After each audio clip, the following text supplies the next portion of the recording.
오늘 아침 우리에게 주시는 하나님의 말씀을 봉독하겠습니다.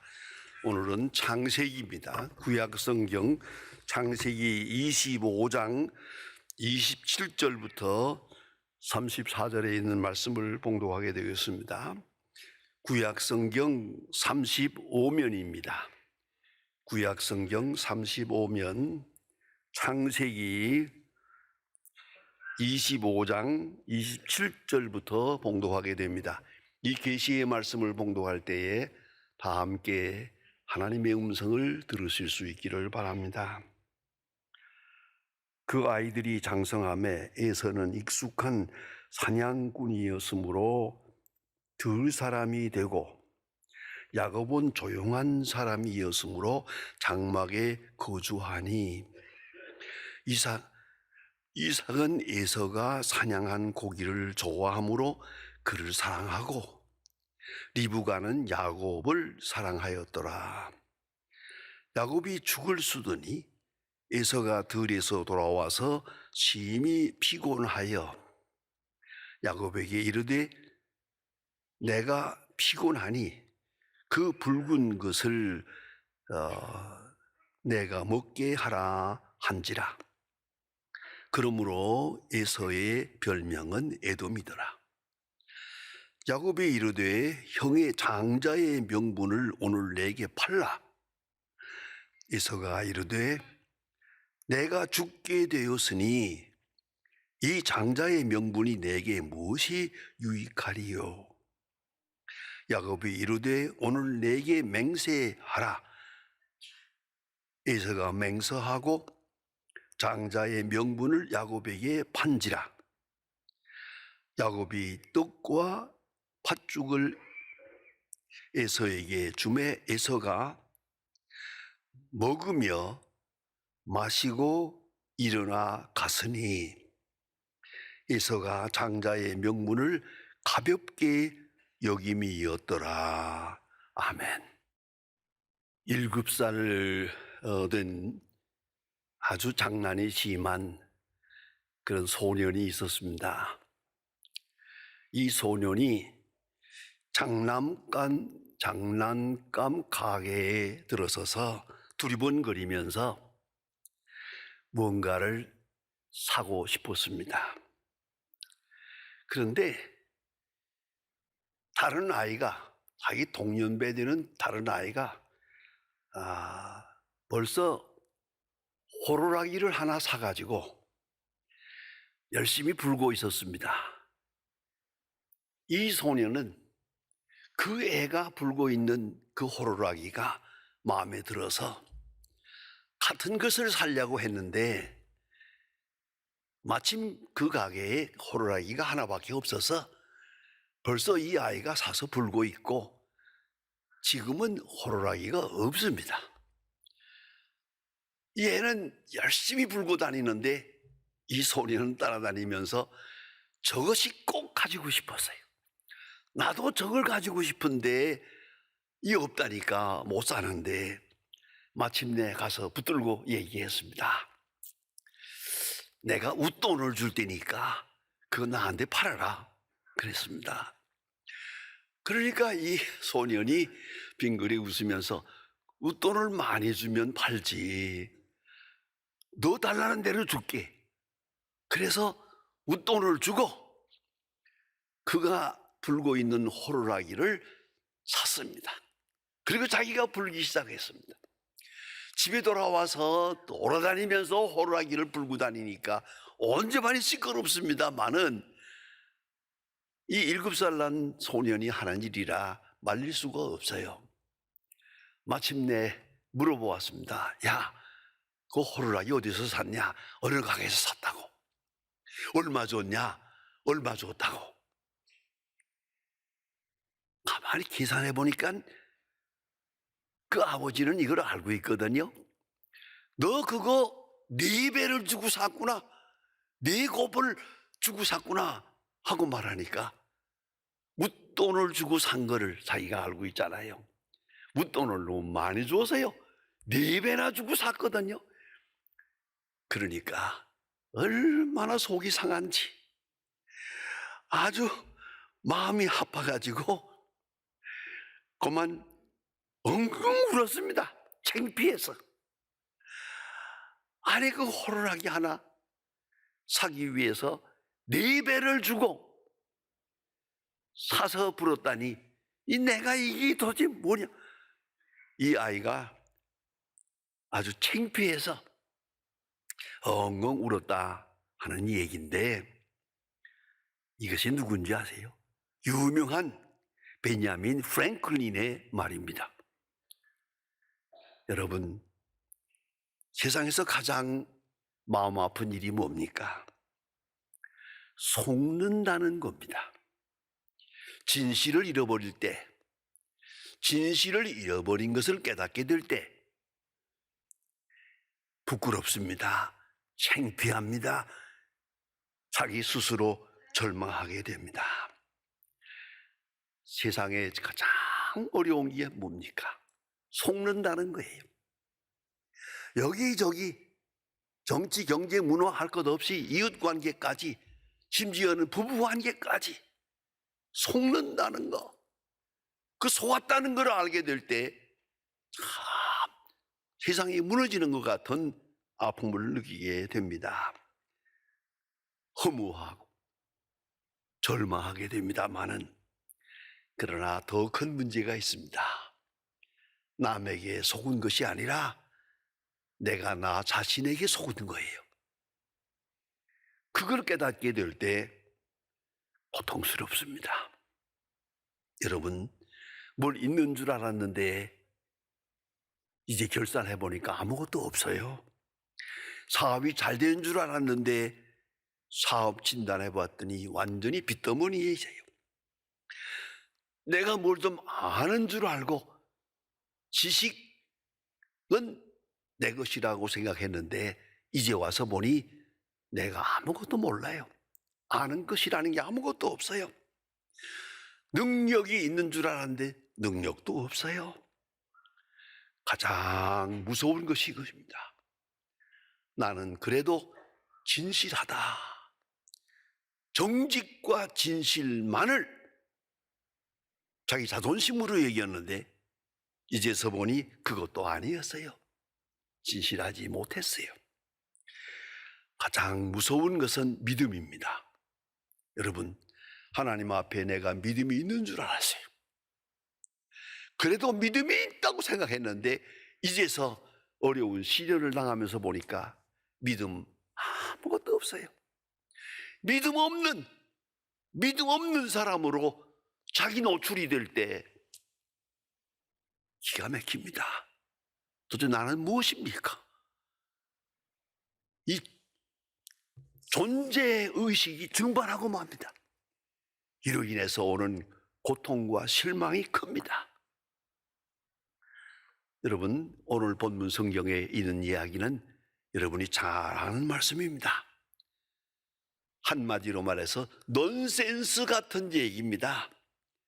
그러나 자세히 읽어보면 심각합니다. 아니, 이거 남의 얘기가 아닙니다. 이 이야기가 너무나도 심각합니다. 팥죽 한 그릇으로 장자의 명분을 팔고 샀다.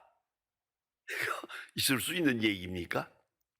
장자라고 하는 명분을 어떻게 팥죽 한 그릇으로 팔 수 있으며 또 살 수 있습니까? 두 사람 다 아주 사기극을 한 겁니다. 이건 아주 넌센스입니다. 그러나 이 속에 여러분, 나와 여러분의 모습이 있습니다. 이거 남의 얘기가 아닙니다. 야곱은 집요하게 축복을 생각한 사람입니다. 그는 쌍둥이 중에 동생으로 태어납니다. 쌍둥이니까 뭐 동생이나 형이나 마찬가지지만 아닙니다. 축복권에서는 장자입니다. 이스라엘 사람들의 풍속으로서는 유산을 나눌 때도 마지막에 줄 때 형은 2몫을 줍니다. 동생은 2분의 1. 유산, 재산으로도 그렇고 명분에 있어서는 더 말할 것 없습니다. 하나님의 축복을 이어가는 장자의 명분, 이것은 장자로 이어집니다. 아무리 쌍둥이라도 형은 형입니다. 형의 축복이, 장자의 유업이 그 속에 있습니다. 야곱은 그것을 알고 있습니다. 아니, 쌍둥이로 태어난 바에 내가 이거 동생, 이건 정말 억울하다, 그 생각을 하고 늘 거기에 집념하고 집착했던 것 같습니다. 그런데 기회가 왔습니다. 오늘 성경에서 보는 바와 같이 에서가 사냥을 하러 나갔거든요. 사냥하고 돌아다니다가 그거 들판을 뛰어다니니 얼마나 힘들어요. 저녁에 돌아오다 보니까 배가 고파요. 아주 죽을 지경이 배가 고픈데 야곱이 팥죽을 쓰고 있는 거예요. 팥죽을 쓰고 있는 거니까 그때 에서가 동생에게 말합니다. 내가 지금 죽게 되었는데 그 팥죽 한 그릇을 나에게 먼저 좀 주라, 그럽니다. 야곱에게는 지금 기회가 왔습니다. 딱 한마디 합니다. 형님, 장자의 명분을 내게 파세요. 그러면 내가 팥죽을 주겠습니다. 그런데 오늘 성경에서 보는 바와 같이 에서는 장자의 명분을 경홀히 여겼습니다. 대수롭지 않게 여겼습니다. 그래서 팔았습니다. 그리고 팥죽을 얻어먹었다. 이 본문의 그런 내용입니다. 이것을 34절에서는 이렇게 말합니다. 경홀히 여겼다. 에서는 장자의 명분을 소홀하게 여겼다. 여기에 문제가 있습니다. 왜요? 보이지 않으니까요. 장자의 명분, 하나님이 주시는 기업, 축복, 이것은 눈에 보이지 않아요. 당장은 보이는 거 없잖아요. 하나님이 주시는 은사입니다. 여기에서의 큰 실수가 있습니다. 현재에 집착하고 미래를 잃어버렸습니다.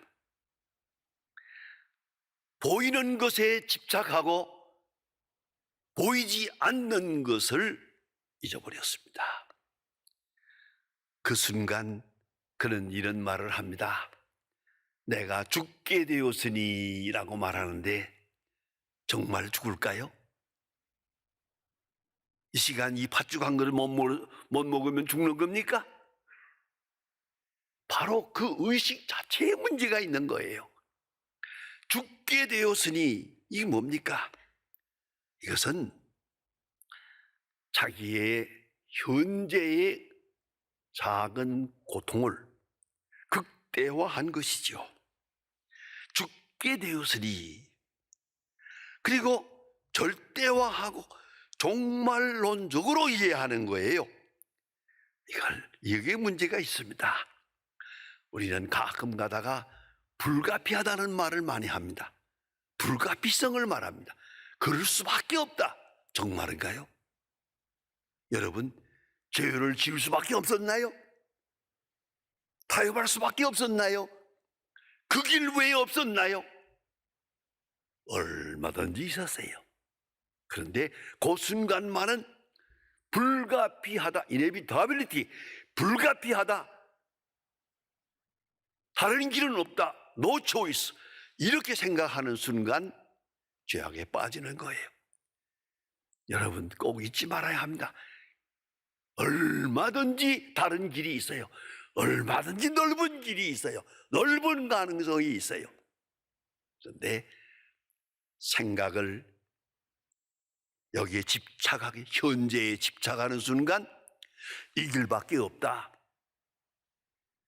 선택은 없다, 불가피하다, 아니요, 얼마든지 다른 길이 있었어요. 다시 생각해 보세요. 지난날에 우리가 실수한 것, 잘못한 것 가만히 생각해 보세요. 얼마든지 피할 길이 있었어요. 아니, 그럴 수 있는 길이 있었어요. 죄악을 면할 수 있었어요. 선한 길로 갈 수 있었어요. 그런데도 불구하고 자기 자신을 이렇게 감옥에다 넣고 스스로 자기를 가두어 놓고 생각합니다. 이럴 수밖에 없다. 그 의식 자체에 문제가 있다는 것입니다. 그는 현재에 집착하며 미래를 포기했습니다. 보이는 것에 집착하고 보이지 않는 것을 포기했습니다. 여러분 깊이 생각해야 합니다. 모든 중요한 문제는 보이지 않는 데 있습니다. 근데 우리는 보이는 현재라고 하는 것에 집착해서 이 모든 일을, 나머지 일을 다 포기하는 이런 실수를 범하게 된다 하는 말씀이죠. 우리는 예수님으로부터 새로운 진리를 배우게 됩니다. 예수님께서는 전도 사업 시작하기 전에 40일을 금식하셨습니다. 그 광야에서 물도 아무것도 없는 곳에서 40일 40야를 금식합니다. 성경이 분명히 말합니다. 줄였다고. 많이 줄였어요. 피곤해졌어요. 그런데 마귀가 와서 말합니다. 저 돌로 떡 만들어 먹어라 그랬어요. 그 주석가들의 해석에 의하면 그렇게 심리학적으로 풀이하기도 합니다. 예수님이 배가 고파요. 40일을 금식했어요. 아주 힘들어요. 그러고 보니까 그 앞에 광야에 여기저기 놓여있는 돌덩어리가 있는데, 돌덩어리에 이렇게 보이는데 저 돌이 떡이라면 좋겠다라고 생각하는 순간 마귀가 말한 거예요. 너는 능력이 있지 않느냐? 저 명령을 해서, 하나님의 능력으로 명령을 해서 저 돌을 떡을 만들어 먹어라 라고 유혹했다. 그럴 것 같아요. 정말 40일을 금식한 절절한 시간입니다. 절박한 시간입니다. 정말 돌덩어리가 저기 떡이라면 좋겠다 하는 생각을 할 수 있는 시간입니다. 이런 절박함에도 불구하고 예수님은 대답하십니다. 사람이 떡으로만 사는 것이 아니요, 하나님의 말씀으로 산다고. 여러분, 넉넉한 중에 한 말이 아닙니다. 40일 금식한 예수님께서 하신 말씀입니다. 그 순간도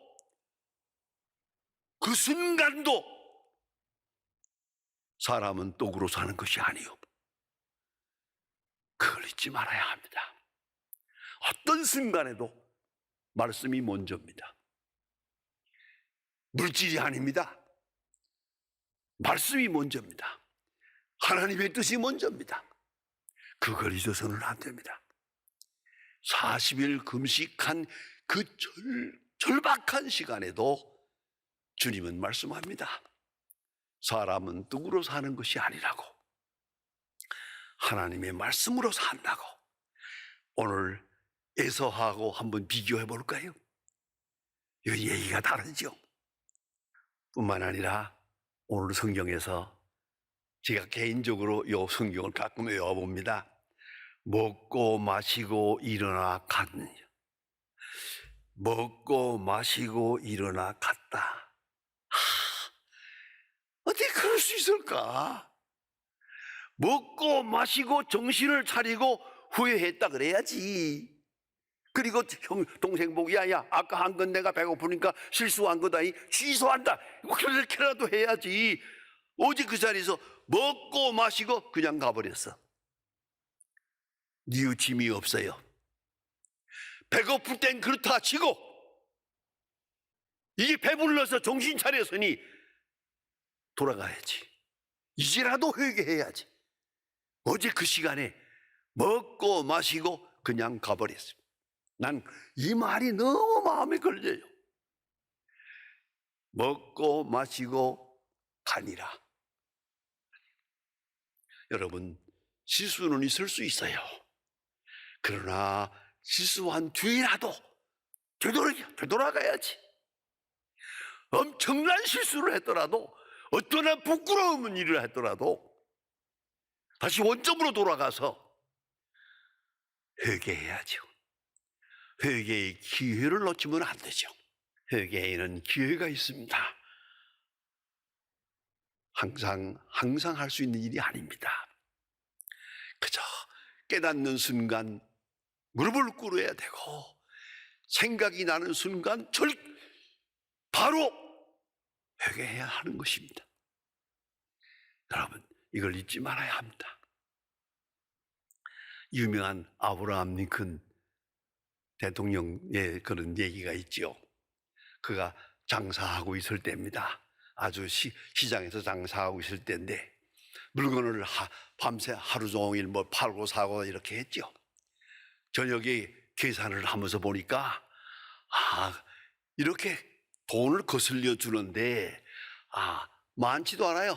5센트, 5센트를 덜 준 게 있어요. 덜 준 것이 여기 나와요.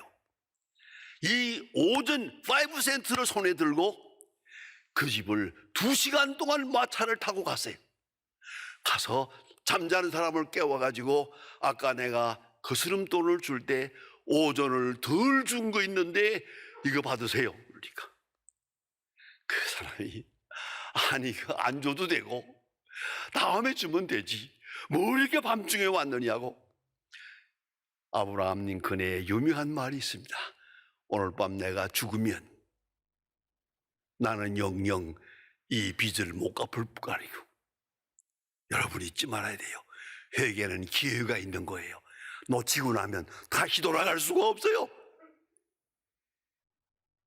다시 원상복귀할 수가 없는 거야. 서둘러야죠. 빨리 제대로 놓아야지. 그게 회개입니다. 회개는 기회가 있습니다. 히브리서 12장 17절에는 이 말씀에 대해서 히브리서에서 자세히 분석해 주고 있습니다. 그 후에 저가 축복받으려고 눈물을 흘리며 구하되 버림받으여 회개할 기회를 얻지 못하였느니라. 히브리서에서 해석을 했어요. 눈물을 흘리며 통곡을 하고, 야곱이 나를 속였고 내가 속았습니다.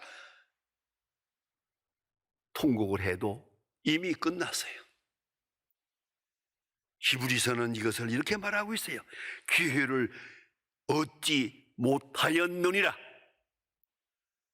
회개의 기회를 놓치면 다시 회개할 수가 없는 것입니다. 여러분, 이 에서의 어리석음을 한번 생각해 보세요. 이게 남의 얘기가 아닙니다. 현재에 집착하면서 미래를 버렸습니다. 눈에 보이는 것만 생각하고 보이지 않는 세계를 그는 잃어버렸습니다. 보이는 것, 그보다는 신비로운 하나님의 축복, 영원한 약속, 영원한 기업, 이것을 그는 스스로 포기한 겁니다. 더욱 중요한 것은 회개의 기회를 놓쳤습니다. 야곱을 원망했습니다. 내가 할 회개를 하지 않고 그 동생 야곱을 죽이려고 했습니다. 그런다고 해결이 되는 겁니까? 이걸 잊지 말아야 합니다. 남을 원망할 거 없습니다. 내가 속았습니까? 속인 자를 원망하지 마세요. 속은 내게 문제가 있습니다. 이걸 이제 잊지 말아야 합니다. 세상을 탓할 것도 아니고 누구를 원망할 것이 아닙니다. 모든 것은 나 자신에게 있는 겁니다.